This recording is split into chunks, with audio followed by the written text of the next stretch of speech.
अब जो मैं बात करने वाली हूँ that is about medical point of view, जो कि प्रोस्पेक्टस में गिवन है। बहुत सारे बच्चों को समझ नहीं आता है कि मैम इसका मतलब क्या है, तो ये वीडियो आपके लिए द बेस्ट है, क्योंकि यहाँ पे वन वर्ड को भी मैं एक्सप्लेन करके आपको बताने वाली हूँ। ठीक है, पहला पॉइंट है कि आप कोई भी मैल डेवलपमेंट्स, मतलब आप मैल न्यूट्रिशंस नहीं होने चाहिए, आपकी बॉडी हेड फिट हेल्दी होनी चाहिए। ठीक है, और आपकी बॉडी में नो स्कॉलियोसिस, मतलब कि जो आपकी बैकबोन है ये इस तरीके से टेढ़ी नहीं होनी चाहिए। ठीक है, ये एक तरीके की डिजीज है जो कि आपको नहीं होनी चाहिए। जैसे ऐसा होने से हो सकता है आप प्रॉपर्ली खड़े नहीं हो पाएंगे, व्हील चेयर का यूज करना पड़ेगा।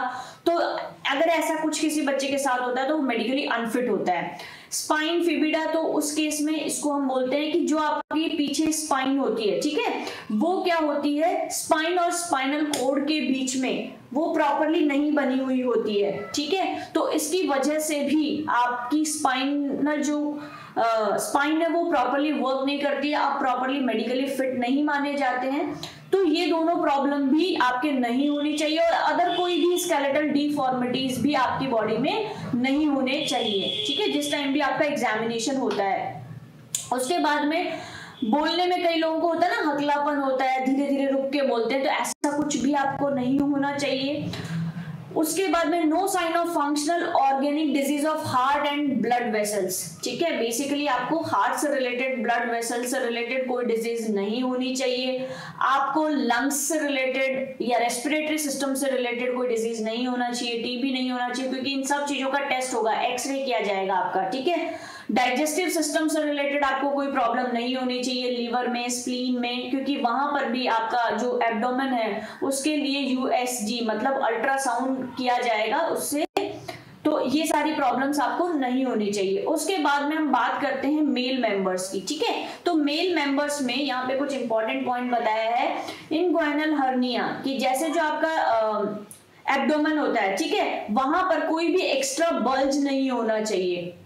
ठीक है, वहां पर कोई भी एक्स्ट्रा बल्ज नहीं होना चाहिए। सेकंड जो इंपॉर्टेंट है वो आपका है हाइड्रोसीलिया। ठीक है, तो वो क्या होता है बच्चों, जो मेल मेंबर्स की हम यहाँ पे बात कर रहे हैं, जो आपका पेनिस होता है उसमें यहाँ पे पीछे की तरफ में कोई भी एक्स्ट्रा स्वेलिंग नहीं होनी चाहिए। ठीक है, तो भी आप मेडिकली अनफिट माने जाते हैं। या फिर हम बात करें वेरिकोसेले की, तो उस केस में क्या होता है कि आपका जो ये वेन्स होती है इसमें एनलार्जमेंट हो जाता है। ठीक है, जो कि ये क्या करते हैं, ऑक्सीजन डिप्लीटेड ब्लड को लेके जाती है टेस्टिकल से ऑक्सीजन डिप्लीटेड ब्लड को ये लेके जाती है। उन ब्लड वेन्स में अगर आपके एनलार्जमेंट हो जाता है तो भी आप मेडिकली अनफिट माने जाते हैं। अगर ऐसी कोई कंडीशन होती है तो आप मेडिकली अनफिट माने जाते हैं। हाँ, इनके क्योर बहुत सारी चीजों के पॉसिबल है, इनके ऑपरेशंस पॉसिबल है, वो भी हम डिस्कस करेंगे कि हर्निया में अगर आप उसको ऑपरेट करवा लेते हैं तो आप कब एलिजिबल हो पाएंगे। तो आपके कम से कम 12 वीक्स हो जाने चाहिए आपके ऑपरेशन के। ठीक है, और उसके बाद आपको कोई भी एब्डोमिनल मस्कुलेचर मतलब आपका बिल्कुल प्रॉपर होना चाहिए। देन उसके बाद में नो रीअकरेंस ऑफ हर्निया, कोई भी दोबारा ऐसी शिकायत नहीं आनी चाहिए, तो आप इस केस में मेडिकली फिट माने जाते हैं। अगर आपको पहले था, अब आपने उसको ऑपरेट करवा के प्रॉपर्ली ठीक कर लिया है, तो भी आप मेडिकली फिट माने जाएंगे। क्यों इंपॉर्टेंट है बच्चों, हमें तो पता ही नहीं था, हम तो इसको क्योर कर सकते थे अगर हमें ये इन्फॉर्मेशन पहले होती, एग्जाम से जस्ट पहले, 1 साल पहले, 2 साल पहले। तो जो भी ये वीडियो देख रहे हैं, चाहे पेरेंट्स देख रहे हो, बच्चे देख रहे हो, प्लीज इसको जरूर बाकी बच्चों के साथ शेयर करें, क्योंकि उससे उनको बहुत बेनिफिट मिल सकता है। फीमेल्स की अगर हम बात करें बच्चों, तो यहाँ पे वहां पे उनके गायनोलॉजिकल और बहुत सारे टेस्ट होंगे, अल्ट्रासाउंड होगा। तो उस केस में जो सबसे इंपॉर्टेंट यहाँ पे टेस्ट दिए हुए हैं, जो प्रॉब्लम्स दी हुई है, दैट इज नो फिस्टुला और पाइल्स। और फिस्टुला की प्रॉब्लम नहीं होनी चाहिए। पाइल्स बेसिकली जहां पे आपका एनस वाला जो पोर्शन होता है वहां पे एक्स्ट्रा जो आपकी एनलार्ज ब्लड वेसल्स हो जाती है। जनरली बहुत सारी फीमेल्स को तो बच्चे के बाद में ये प्रॉब्लम होती है, कुछ मेल्स को भी हो जाती है, बेसिकली जिसको हम हिंदी में बवासीर बोलते हैं। तो वहां से कई बार ब्लड भी निकलने लग जाता है आपके स्टूल के साथ साथ में, तो वो पाइल्स की प्रॉब्लम नहीं होनी चाहिए। और फिस्टुला होता है बच्चों जहां पर भी कोई भी एबनॉर्मल कनेक्शन हो जाता है 2 बॉडी पार्ट्स के बीच में, ये भी जनरली कई बार वजाइना में भी हो सकता है, आपके एनस में भी हो सकता है, तो वहां पे भी अगर ऐसी कोई प्रॉब्लम है तो इनको क्योर किया जा सकता है। तो आपको इन सब चीजों का ध्यान रखना है सो दैट आप प्रॉपरली मेडिकली फिट हो जब आप एग्जाम के टाइम पे वहां पे पहुंचे। उसके बाद में बारी आती है किडनी से रिलेटेड डिजीज कोई नहीं होनी चाहिए, इंक्लूडिंग ग्लाइकोसूरिया और एल्बुमिनूरिया। मतलब कि आपके यूरिन में अगर शुगर का लेवल रिड्यूस हो रखा है तो भी आप मेडिकली अनफिट माने जाएंगे। कितनी इंपॉर्टेंट बात है बच्चों, यूरिन में अगर शुगर का लेवल कम है तो भी आप मेडिकली अनफिट माने जाएंगे। एल्ब्यूमिन एक तरीके का प्रोटीन होता है, तो क्या होता है बच्चों, किडनी में फिल्ट्रेशन प्रोसेस होती है, आप सबको पता है, मेडिकल के बच्चे हैं। तो ये जो एल्ब्यूमिन प्रोटीन है ये क्या होता है, ये आप देखो हेल्दी पर्सन की किडनी है तो यहाँ पे तो ये प्रोटीन क्या हो रहा है, ऊपर ही रह रहा है, ठीक है, यहाँ पे फिल्टर आउट नहीं हो रहा है, सिंपली जो आपका वेस्ट है वही ये आप यहाँ पे नीचे आ रहा है। लेकिन इस केस में आप डैमेज किडनी के केस में आप देख सकते हो कि ये जो प्रोटीन है वो भी पास हो रहा है, यहाँ पे फिल्टर प्रॉपरली नहीं हो पा रहा है। तो दैट मीन्स आपकी बॉडी से इंपॉर्टेंट प्रोटीन बाहर जा रहा है, ठीक है, यूरिन की टर्म में। तो इस केस में भी आप मेडिकली अनफिट माने जाएंगे। बहुत इंपॉर्टेंट पॉइंट्स है बच्चों, इतना डिटेल में कहीं नहीं मिलेगा, बहुत ध्यान से सुनना है। स्किन की आपकी कोई डिजीज नहीं होनी चाहिए, कॉन्जेनिटल एसटीडी और एचआईवी इन्फेक्शन, ये बैक्टीरियल और वायरस इन्फेक्शन है तो ऐसा कुछ भी आपकी बॉडी में नहीं होना चाहिए। एपिलेप्सी की कोई हिस्ट्री नहीं होनी चाहिए, मेंटल या फिर साइकेट्रिक डिसऑर्डर नहीं होना चाहिए। एपिलेप्सी का मतलब है एक तरीके से इलेक्ट्रिक शॉक, ब्रेन में आपके क्या है, एक इलेक्ट्रिक शॉक लग रहा है, तो वैसा सा कुछ भी नहीं होना चाहिए। जनरली कई लोगों को सीजर आ जाते हैं, बेहोश होकर गिर जाते हैं, तो ऐसी कोई कंडीशन नहीं होनी चाहिए, अदरवाइज आप मेडिकली अनफिट माने जाएंगे। आई से रिलेटेड अगर हम बात करें तो कई लोगों का आपने देखा होगा इस तरीके से ये आपका प्रॉपर सेंटर में नहीं होता है, तो उस केस में भी आप एलिजिबल नहीं माने जाएंगे। No active trachoma, that means ये भी एक तरीके का इन्फेक्शन है जिससे ब्लाइंडनेस हो सकती है। तो अगर ऐसी कोई भी कंडीशन किसी बच्चे के साथ है तो वो मेडिकली अनफिट माना जाएगा फॉर AFMC। कोई भी आपकी इस तरीके से आपने देखा होगा कई लोगों के गिठान टाइप में बाहर रहती है, तो एक तरीके से लिम्फ जो नोड्स होती है वो नहीं होनी चाहिए, चाहे वो आर्मपिट में हो, हैंड में हो, नेक में हो, कहीं पे भी एनलार्ज ग्लैंड नहीं होनी चाहिए, ठीक है, या फिर किसी भी पूरे बॉडी पार्ट पे कहीं पे भी नहीं होनी चाहिए। उसके बाद में इंपॉर्टेंट बात आ जाती है आपकी हाइट की, कि मेल कैडेट्स की हाइट होनी चाहिए आपकी 157 सेंटीमीटर, और अगर आप हिल्स या फिर नॉर्थ ईस्टर्न स्टेट से आते हैं तो उस केस में आपकी 152 सेंटीमीटर भी कंसिडर कर ली जाएगी, क्योंकि आपने देखा होगा जनरली नॉर्थ ईस्टर्न स्टेट्स वाले लोगों की हाइट कम होती है, तो उसके लिए क्योंकि वो नेचुरल है, हेरिडिटी है, तो उस केस में यहाँ पे कंसेशन एक तरीके से उनको दिया हुआ है। अगर आपकी एज 18 ईयर से कम है तो आपको 2 सेंटीमीटर का ग्रोथ अलाउंस मिलता है कि मे बी 2 सेंटीमीटर आपकी बढ़ जाए। फीमेल्स के केस में नॉर्मली 152 है, और अगर नॉर्थर्न स्टेट से हैं आप तो 147 है, और अगेन अगर बिलो 18 ईयर है तो आपको 2 सेंटीमीटर का यहाँ पे बेनिफिट दिया जाता है। वेट की अगर हम बात करें बच्चों तो लेट्स से कि आपकी हाइट 150 सेंटीमीटर है, ठीक है, 150 सेंटीमीटर अप्रोक्सीमेटली 150 सेंटीमीटर अप्रोक्सीमेटली आपका हो जाता है 5.1 समथिंग, ठीक है, हाइट। तो अगर उसका वेट की हम बात करें तो मिनिमम 40 kg होना चाहिए और मैक्सिमम आपका 52 kg हो सकता है अगर आप 20 ईयर्स से छोटे हैं तो, और 20 से ज्यादा 22 24 के बीच में है आप, तो आपका मैक्सिमम वेट 54 हो सकता है। एंड सिमिलरली यहाँ पे complete height chart accordingly weight का दिया हुआ है, आप उसकी AFMC की वेबसाइट पे जाके प्रोस्पेक्टस चेक कर सकते हैं। अगेन यहाँ पे अगर आपकी 200 सेंटीमीटर हाइट है तो आपका वेट 68 kg हो सकता है, और बिलो 20 ईयर्स है तो 92 हो सकता है, और 20 ईयर्स से ज्यादा है आपकी एज तो 96 भी हो सकता है।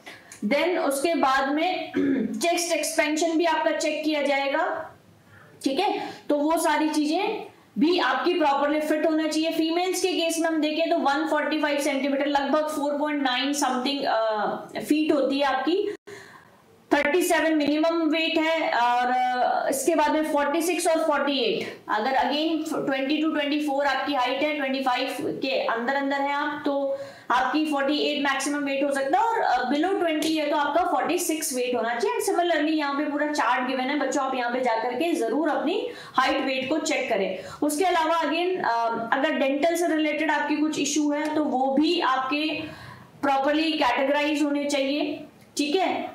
देन उसके बाद में विजुअल से रिलेटेड अगेन मायोपिक तो नहीं है आप, हाइपरमेट्रोपिक तो नहीं है, अगर है तो उस केस में -3.50 डायोप्टर तक तो एक्सेप्टेबल है। मायोपिक मतलब आप सभी लोग जानते हैं कि दूर की चीजें जिनको नहीं दिखती है, जो जनरली अभी यंग एज में होता है, ठीक है। और हाइपरमेट्रोपिक मतलब जिनको पास की चीजें नहीं दिखती है, तो उस केस में इन सारी कंडीशंस को आप फुलफिल करने चाहिए, इससे ज्यादा आपकी जो पावर है वो नहीं होनी चाहिए, ठीक। उसके बाद में लेसिक आपने नहीं करवाया हुआ होना चाहिए अगर आपकी एज 20 से कम है तो, ठीक है। एक तरीके का ये ऑपरेशन होता है बच्चों आईज के लिए, आप सभी को पता होगा।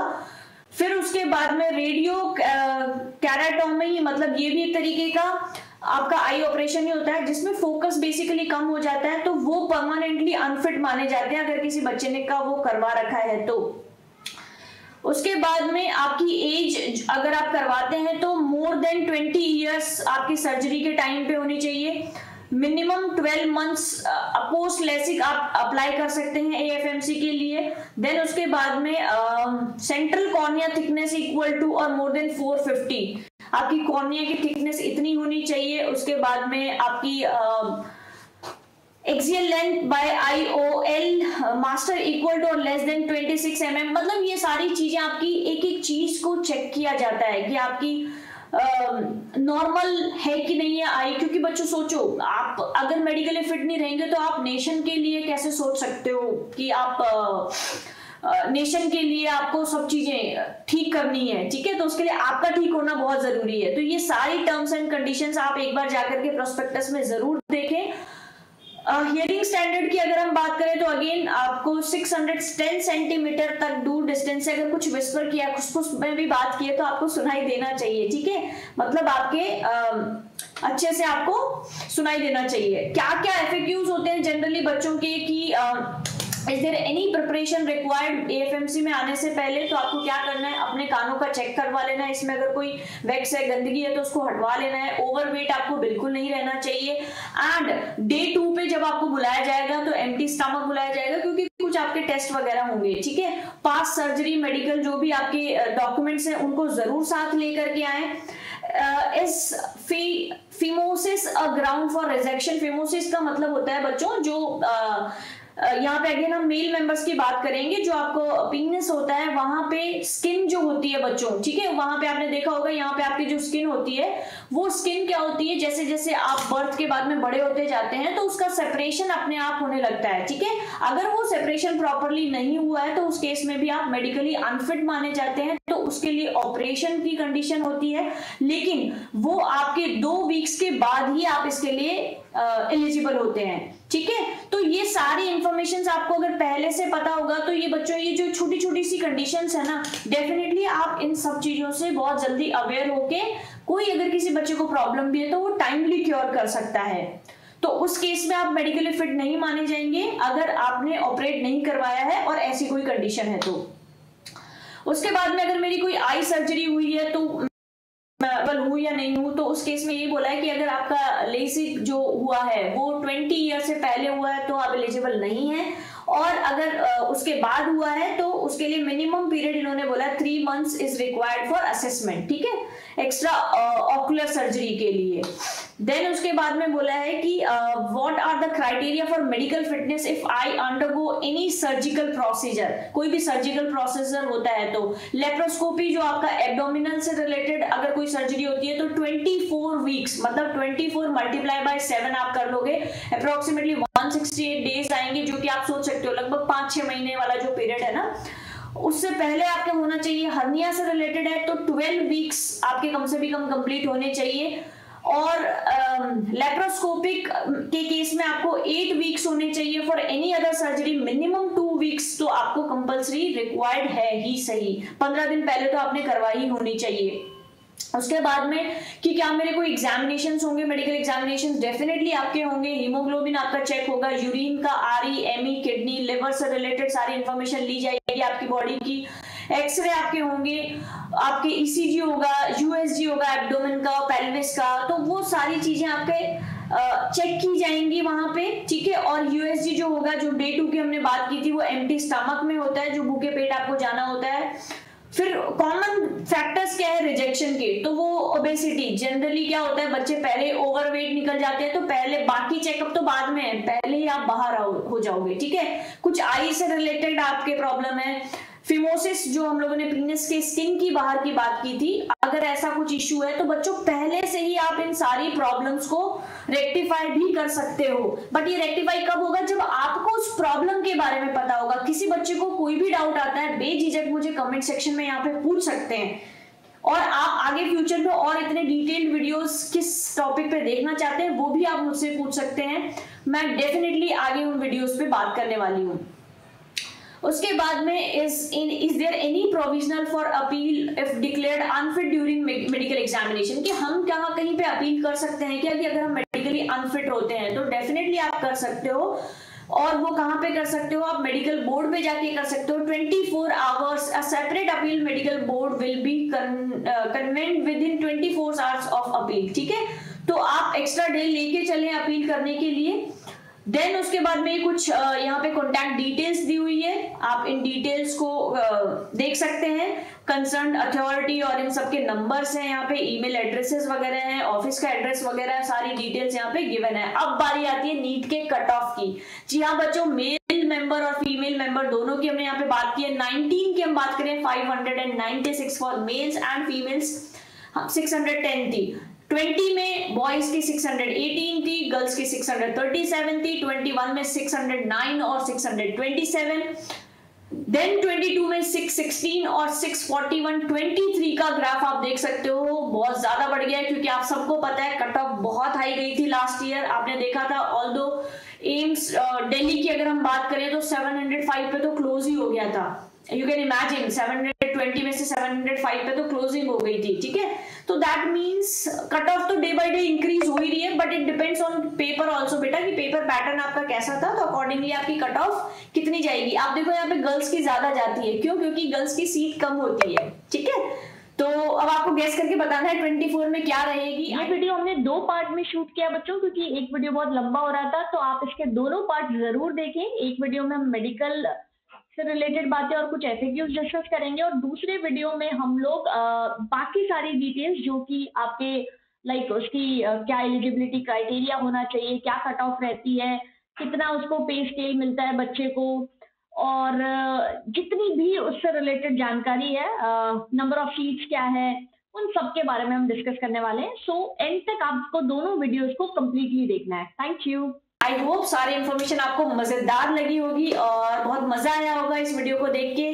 कैसा लगा आप एक्सपीरियंस कमेंट सेक्शन में कमेंट शेयर कर सकते हैं। मिलते हैं नेक्स्ट वीडियो में, मुझे जरूर बता देना नेक्स्ट वीडियो किस पे आप देखना पसंद करेंगे। So bye bye, take care and wish you all the very best to all the future doctors. Thank you.